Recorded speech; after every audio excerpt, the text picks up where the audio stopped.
ஓம் விக்னேஸ்வரா போற்றி, ஓம் நவக்கர நரலை போற்றி. கடகராசி நேர்களுக்கு வணக்கம். கடகராசி நேர்கள் குலதெய்வத்தை கும்பிட்ற நேரம் வந்தாச்சு, குலதெய்வம் கோயிலுக்கு போகிற நேரம் வந்தாச்சு. கிரக நிலைகள் அந்த விஷயத்தை காட்டுது. எப்படி சார் காட்டுது அப்படின்னு பார்த்தோம்னா, ராசிக்கு 9ஆம் இடத்துல பாவ கிரகங்கள் செவ்வாய் சனி சேர்க்கை. சனி பகவான் ஏப்ரல் 23ஆம் தேதி வரைக்கும் அஸ்தமன நிலையில் இருக்கிறாரு. ஏப்ரல் 23க்கு பின்னாடி உதயமாயிருவார், இயல்பு நிலைக்கு திரும்பிடுவார்.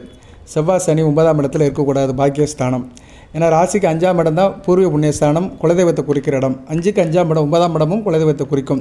வழிபாடு, பூஜை புனஸ்காரம், ஆன்மீகத்தை குறிக்கும். ஸோ 9ஆம் இடத்துல பாவகிரகங்கள் இருக்கிறதுனால இந்த காலகட்டத்தில் குலதெய்வத்துக்கு போகணும், குலதெய்வம் கோயிலுக்கு போயிட்டு வரணும். அதுபோக ராசிக்கு 11ஆம் இடத்துக்கு சுக்கிரன் வராரு, தனித்த சுக்கிரனை வந்து ஆட்சி பெறாரு. நல்ல விசேஷம்தான். ராசிக்கு 4, 11 கூடிய 4ஆம் இடத்துக்கு வரதுனால குடும்பத்துடன் குலதெய்வம் கோயிலுக்கு போய்ட்டு வந்து மிகச்சிறப்பாக பார்க்கப்படும். ஏன்னா சுக்கிரன் 11ஆம் இடத்துலேருந்து 5ஆம் இடத்தை பார்ப்பார். 5ஆம் இடம் சுபத்துவமாகும். ஸோ குலதெய்வம் கோயிலுக்கு போகிறதுக்கு இப்போதைக்கு நல்ல ஒரு ஏற்பாடு இருக்குது, நல்ல ஒரு முகாந்திரம் இருக்குது. அந்த அமைப்பு கைகூடி வருது. இந்த நேரத்தில் குலதெய்வத்தை கும்பிட்டிங்கன்னா பழிக்கும், அவ்வளோதான். சரியா? ஏன்னா 5ஆம் இடத்துக்கு வந்து சுக்கிரனுடைய பார்வை இருக்குது. அதுபோல் 5 கூடியவனும் வந்து 9ஆம் இடத்துல ராசிக்கு ஆகாத 7, 8 கூடியவன் கூட சேர்ந்து இருக்கிறாரு. ஸோ ஒரு பக்கம் வந்து மைனஸில் இருக்குது, ஒரு பக்கம் ப்ளஸ்ஸில் இருக்குது. ஸோ அந்த ப்ளஸ்ஸை மறுபடியும் ப்ளஸ் ஆக்கணும்னா நீங்கள் குலதெய்வ வழிபாடு பண்ணணும், இல்லைனா சில பிரச்சனைகள் வரும். அதனால் கடகராசினியர்கள் இந்த காலகட்டத்தில் குலதெய்வம் கோயிலுக்கு போங்க, நல்ல விதமாக பார்க்கப்படுகிறது. அந்த நேரங்களை வந்தாச்சு. இப்போ செவ்வாய் சனி வந்து ஒரு முக்கியமான கிரகங்கள். செவ்வாய் வந்து ராசிக்கு ராஜயோகாதிபதி, 5, 10 கூடியவன், அதிர்ஷ்ட சனாபதி, பூர்வ புண்ணிய சனாபதி, புண்ணிய சனாபதி, புத்திர சனாபதி. அதுபோல் கர்மம், தொழில், ராஜ்யம் எல்லாத்துக்குமே வருவார். கடகராசியில் பிறந்தவர்களுக்கு செவ்வாய் மட்டும் கோச்சாரத்தில் நல்ல நிலைமையில் இருந்தாலும் நல்ல பலன்களை கொடுப்பார். அடுத்த வருகின்ற நாட்களுக்கு நல்ல பலன்களை கொடுப்பார். 10, 11, 12ஆம் இடம் குரு கூட சேர்வார், நல்ல பலன்களை கொடுப்பார். ஸோ செவ்வாய் வந்து வருகிற மே 9ஆம் தேதியிலிருந்து நல்ல பலன்களை கொடுப்பார். இடைப்பட்ட காலத்தில் கொஞ்சம் பிரச்சனை இருக்கும். அதுக்காக தான் குலதெய்வ வழிபாடு பண்ண சொல்கிறேன் நான். ஓகே, இப்போ செவ்வாயும் சனி சேர்ந்து என்ன பிரச்சனை சார் பண்ணுவாங்க அப்படின்னா, பார்க்குற இடத்த கெடுப்பாங்க. அதுபோல் 9ஆம் இடத்துல 2 பேர் சேர்ந்து இருக்கிறதுனால அப்பா வழியில் சில பிரச்சனை வரும். சரியா? உங்களுக்கும் தகப்பனுக்கும் சில பிரச்சனை வரும். அப்பா வழி உறவுல சில பிரச்சனைகள் வரும். சரியா? அதாவது 9ஆம் இடம் தந்தையை குறிக்கும். அதுபோக பாக்கியம், உங்களுக்கு கிடைக்க வேண்டிய அதிர்ஷ்டம், பேரதிர்ஷ்டம், பெரிய வெற்றியை குறிக்கும். உயர்கல்வி, மேற்படிப்பு படித்து வேலைக்கு போகிறவங்களை குறிக்கும். நீண்ட தூர பயணங்களை குறிக்கும். வெளிநாடு வெளிமான தொடர்புகளை குறிக்கும். இந்த இடத்துல 2 பாவகரங்கள் இருக்குன்னு வச்சுக்கோங்களேன். அது வந்து ஜாதகம் இருக்குது. அதாவது உங்களுக்கு தனிப்பட்ட முறையில் அப்பா விஷயத்தில் சில பிரச்சனைகள் வரும், கருத்து வேறுபாடுகள் வரும், மனஸ்தாபங்கள் வரும். அப்பா உடல்நிலையில் கவனமாக இருக்கணும். அவர் உடல்நிலை கூட முடியாமல் போகலாம். சரியா? இல்லை சில பேருக்கு தந்தைகிட்ட பிரிஞ்சு வாழ்கிற சூழ்நிலை உருவாகும். சில பேருக்கு பூர்வீக சொத்து விஷயத்தில் சிக்கல்கள் வரும். ஸோ அப்பா விஷயத்தில் சில பிரச்சனைகள், பாவ பிரிவினைகள், உயிர் எழுதி வைக்கிறது, சில தகராறுகள் இதெல்லாம் வரும். பங்காளி விஷயத்தில் சில பிரச்சனைகள் இதெல்லாம் வரும். ஸோ இந்த பிரச்சனை தகப்பன் வழியில் உள்ள பிரச்சனையெல்லாம் தீரணும்னா தகப்பன் வழியில் கும்பிட்ற சாமியை கும்பிடணும். குலதெய்வம்ங்கிறது என்னென்னா தகப்பன் வழி வருகிற சாமி வழிபாடு தான். அப்பா கும்பிட்டது, நம்ம தாத்தா கும்பிட்டது, அதுக்கு முன்னாடி உள்ளவங்க கும்பிட்டதெல்லாம் குலதெய்வ வழிபாடு. ஸோ அதனால் நீங்கள் வந்து இந்த காலகட்டத்தில் குலதெய்வத்தை கும்பிடணும். அதுபோக ராசிக்கு 9ஆம் இடத்துல சனி செவ்வாய் இருக்கிறது வந்து ஆன்மீக வழிபாடு அந்தளவு சிறப்பாக இருக்காது. கோயிலுக்கு போகணும்னு நினைப்பீங்க, போக முடியாமல் தடங்கள் வந்துகிட்டே இருக்கும். அதையும் மீறி நீங்கள் குலதெய்வம் கோயிலுக்கு போனீங்கன்னா மிகச்சிறப்பாக பார்க்கப்படுகிறது. மனதில் வந்து ஒரு பிடிவாத நிலை இருக்கும், அடாமன் இருக்கும். தான் பிடிச்ச முயலுக்கு 3 காலும்பீங்க. ஏன்னா சனி பகவான் ஒரு மெதுவாக நகர கிரகம், செவ்வாய் வந்து ஒரு வேகமான கிரகம். அதனால் ஓடவா உட்காரவா, எந்திக்கவா படுக்கவா அப்படி ஒரு நிலை இருக்கும். எந்த ஒரு காரியத்தையும் வந்து ஈவனை செய்ய முடியாது, சீராக இருக்க மாட்டீங்க. சரியா? சீராக இருக்க மாட்டீங்க. அதனால் வெற்றி அமையாது. ஏன்னா 9ஆம் இடத்துக்கு பெருங்கோணம். ஆனால் இப்போதைக்கு 9ஆம் இடத்துல புதன் இருக்கிறாரு. புதன் இருந்தாலுமே வந்து ஒரு 3, 12 கூடியவர் தான். தைரிய வீரிய சேனாபதி, அயன சேன போக விரைய சேனாபதி தான். புதனால் கடகராசிக்கு எந்த பிரச்சனையும் கிடையாது. ஏதோ அடுத்த ஒரு 10ஆம் இடத்துக்கு வந்துட்டாருன்னா தொழில் வியாபாரத்தில் நல்ல பலன்கள் இருக்கும். இருப்பினும் சனி செவ்வாய் சேர்க்கை வந்து உங்களுக்கு ஒரு பெரிய வெற்றியை கொடுக்காரு, ஒரு மந்த நிலையை கொடுக்கும், ஒரு தேக்கத்தை கொடுக்கும். அதனால் இந்த காலகட்டத்தில் குலதெய்வம் குலதெய்வ வழிபாடை நீங்கள் அதிகப்படுத்த வேண்டும். சரி நேரலே, குலதெய்வம் கோயிலுக்கு போகணும். குலதெய்வம் கோயிலுக்கு என்றைக்கு போகணுங்கிறது அதையும் நான் சொல்கிறேன். அனைவரும் லைக் பண்ணுங்கள், சப்ஸ்கிரைப் பண்ணுங்கள். ரிட்டன் வியூவர்ஸ் அனைவருக்கும் நன்றி. தொடர்ந்து பாருங்கள். சரியா நேரலே, நல்ல விதமாக பார்க்கப்படுகிறது. சரிங்க சார், இப்போ குலதெய்வம் கோயிலுக்கு போகிறதுனால என்னென்ன பெனிஃபிட் கிடைக்கும் அப்படின்னு நிறைய பேர் கேட்பீங்க. இப்போ வந்து சனி பகவான் செவ்வாயும் ராசிக்கு வந்து 9ஆம் இடத்துல இருக்கிறதுனால அவங்களுடைய பார்வை வந்து ராசிக்கு 11, 12, 3, 6 இங்கே படுது. இந்த இடங்கள்லாம் வந்து உங்களுக்கு பாதிப்பு உண்டாகும். 11ஆம் இடம் லாபம் குறையும். சரியா? லாபம் குறையும். மூத்த சகோதர விஷயத்தில் சில பிரச்சனை இருக்கும். அதுபோக 11ஆம் இடங்கிறது வந்து சுக்கிரனுடைய வீடு வருது. சுக்கிரன் சம்மந்தப்பட்ட தொழில்களில் லாபம் குறையும். ஜவுளி கடை வச்சுருக்கிறவங்க, பாத்திர கடை வச்சுருக்கிறவங்க, கலைப்பொருட்கள் சம்மந்தப்பட்ட வேலையில் இருக்கிறவங்க, என்டர்டைன்மெண்ட் பொழுது இருக்கிறவங்க, திருமண மகால், கேளிக்கை நிகழ்ச்சி, இயலிசை, நாடகம், ஆடல் பாடல், திரைப்படம், சின்னத்திரை, திரையரங்குகள், அப்புறம் நிறைய திருமண மண்டபம், இன்டீரியர் டெக்கரேஷன், கண்கவர் பொருட்கள், சரியா இப்படி நிறைய சொல்லிட்டு போகலாம். மற்றவங்களுக்கு வந்து அட்ராக்டிவாக என்னென்ன காரியங்கள் இருக்கோ அது சம்மந்தப்பட்ட தொழில் உத்தியோகங்களில் சில பிரச்சனைகள் வரும். அதுக்கடுத்து 12ஆம் இடத்தை பார்க்குறாங்க. 12ஆம் இடத்துல ஏற்கனவே குரு இருக்கிறாரு.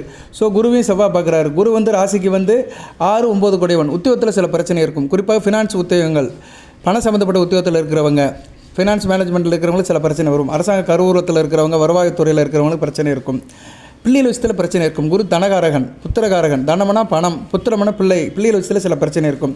அதுபோக ஆட்டோமேட்டிக்காக ஒரு 9 கூடியவனை வராரு. 9ஆம் இடத்துல தான் இவங்க 2 பேர் இருக்கிறாங்க. அப்பா விஷயத்தில் நிறைய பிரச்சனை வரும். சரியா?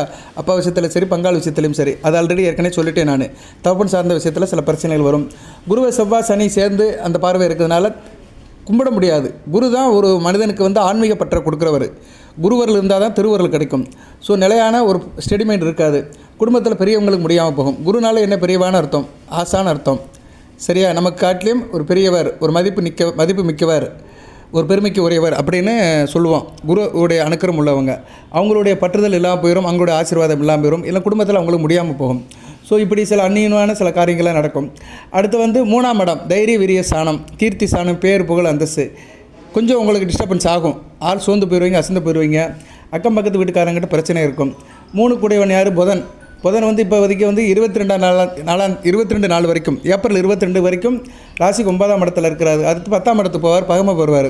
10ஆம் இடத்துல புதன் இருக்குது, நல்லா தான் வியாபார உத்தி இருக்கும்.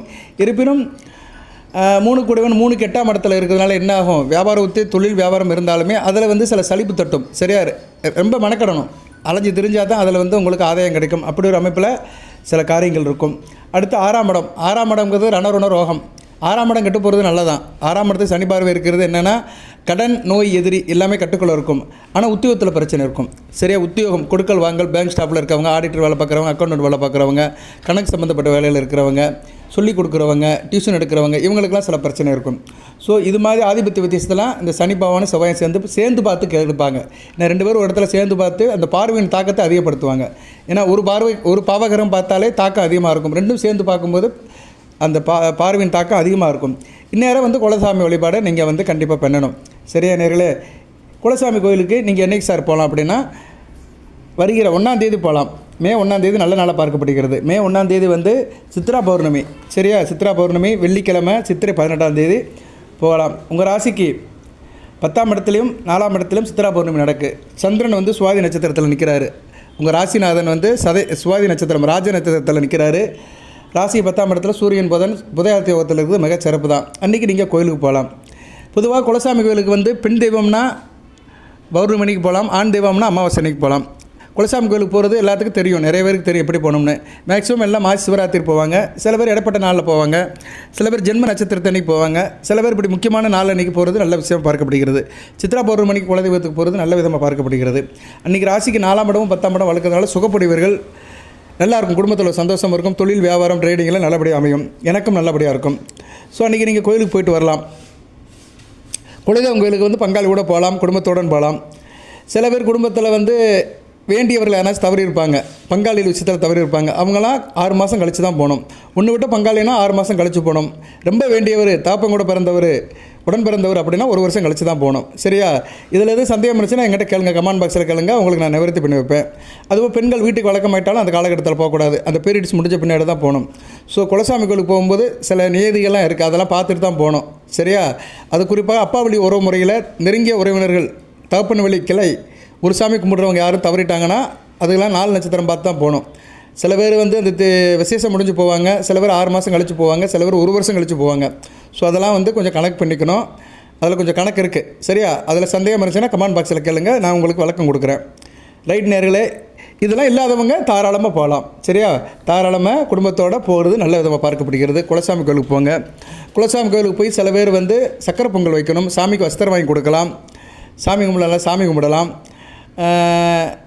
நீங்கள் போகும்போது என்ன பண்ணணும்னா நாட்டு சக்கரை வாங்கிட்டு போகணும். நாட்டு சக்கரை வாங்கிட்டு போய் குலசாமி கோயிலில் அந்த மதில் சுவர் இருக்கும் பார்த்தீங்களா, சுற்றுப்புற சுவத்தில் நீங்கள் சுவத்தை ஒட்டி உள்ள எறும்புகளுக்கு தீனியாக போடலாம். சாமியுமே கும்பிட்டுட்டு கொஞ்சம் ஃப்ரீயாக இருக்கிற நேரத்தில் அந்த தூள் சக்கரையை அந்த குலசாமி கோயிலில் உள்ள செவருக்கு அடியில் இருக்க எறும்புகளுக்கு போடலாம். எறும்புகள் சில நேரம் தெரியாது, இருந்தாலும் நம்ம போட்டு விட்டு வந்தோம்னா அப்புறம் எறும்புகள் வந்து அதை சாப்பிட்டுக்கிறோம். அது ஒரு நல்ல விதமாக பார்க்கப்படுகிறது.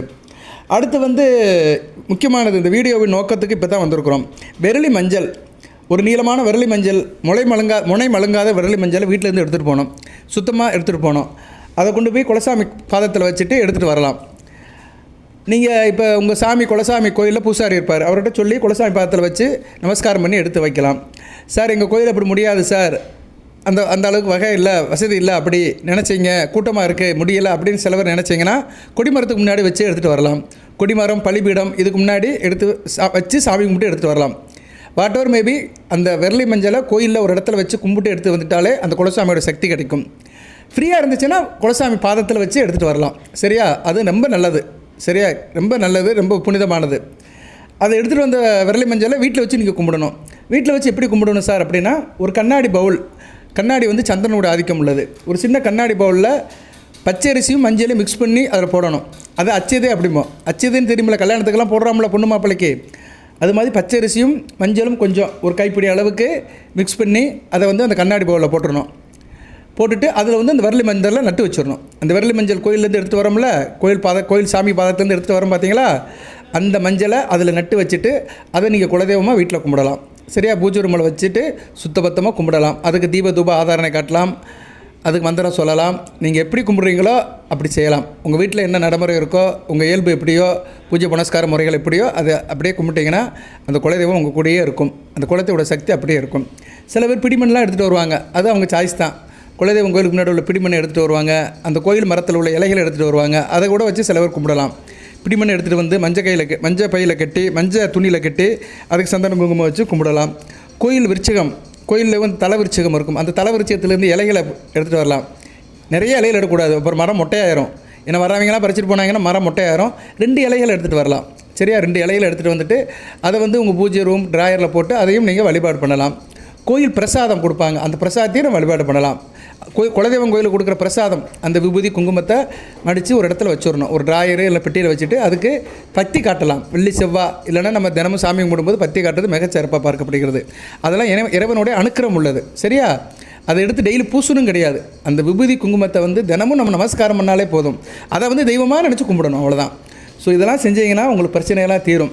சரியா நேர்களே? ஸோ கடகராசிக்கு இந்நேரம் குலதெய்வத்தோட அருள் தேவைப்படுது. அதுக்குண்டான நேரம் வந்தாச்சு. குலதெய்வத்தை கும்பிடுங்க, நல்லபடியாக இருக்கும். இந்த வீடியோவை இத்துடன் நிறைவு பண்ணிக்கிறேன். ஏன்னா வீடியோ நோக்கத்தை சொல்லிட்டேன், கிரக நிலைகளை சொல்லிட்டேன், அதுக்குண்டான சாதக பாதங்களை சொல்லிட்டேன். குலதெய்வத்தை கோயிலுக்கு கும்பிடுங்க. சில பேர் குலதெய்வம் தூரமாக இருக்கும், போக முடியாது. அவங்க என்ன பண்ணுங்கன்னா இந்நேரம் வந்து நேர்த்தி கடன் வச்சுக்கோங்க. ஒரு ரூபாயை கும்பிட்டு மஞ்சள் துணியில் முடிச்சு போட்டு வச்சுக்கோங்க. எப்போ கோயில் போகிறீங்களோ அப்போ அந்த 1 ரூபாயை கோயிலில் உண்டியில் போட்டு சாமியை கும்பிட்டுவாங்க. அதனால் போக முடியாதவர்கள் தூரத்தில் இருக்கோம். சார் நான் சிங்கப்பூரில் இருக்கேன், எங்கள் சாமி மதுரையில் இருக்குது, என்னால் டக்குன்னெலாம் வர முடியாது, நான் என்ன சார் பண்ணேன்னா அப்படின்னா உங்கள் வீட்டில் குலதெய்வம் சாமியை கும்பிடுங்க. அந்த பௌர்ணமி சித்திரா பௌர்ணமி கும்பிட்டுட்டு ஒரு ரூபாய் எடுத்துகிட்டு அதை மஞ்சள் துணியில் கட்டி முடிச்சு வச்சு பூஜை ரூமில் வச்சுருங்க. நீங்கள் எப்போ மதுரைக்கு வரீங்களோ உங்கள் குலசாமி கும்பிட்றீங்களோ அப்போ வந்து உண்டியில் போட்டுருங்க. சரியா? அப்படின்னு நினச்சி கும்பிடலாம். அப்படி அந்த மஞ்சள் துணியில் கட்டிட்டாலே குலதெய்வம் உங்கள் வீடு வந்துடுவார். அவரை நினச்சி நீங்கள் ஒரு காணிக்கை போட்டாலே அவர் அதுங்க தேடி வந்துடுவார். சரியா? இன்னும் இது மாதிரி நிறைய வழிகள்லாம் இருக்குது. தொடர்ந்து பாருங்கள், சப்ஸ்கிரைப் பண்ணுங்கள், பெல் பட்டன் ஆன் பண்ணுங்கள். இது சம்மந்தப்பட்ட சந்தேகங்கள் இருந்துச்சுன்னா கமெண்ட் பாக்ஸில் கேளுங்க. ஃபோன் பண்ணிலாம் கேட்க வேண்டாம், கமெண்ட் பாக்ஸில் கேளுங்க, கண்டிப்பாக ரிப்ளை பண்ணுவேன். வாழ்த்துக்கள் நேர்களே. எல்லாமல் இறைவன் கடகராசி நேர்களுக்கு ஆயில்யம் பூசம் புனர்பூச நட்சத்திர நேர்களுக்கு சில சௌபாகியத்தையும் சில ஐஸ்வர்யத்தையும் சில நன்மையிலும் கொடுப்பார். அனைத்து வளங்களை பற்றி தேக ஆரோக்கியத்துடன் தீர்க்காயலுடன் நீடுபடி வாழ்க, நிறைந்த வளம் பெறுக. நன்றி நேர்களே.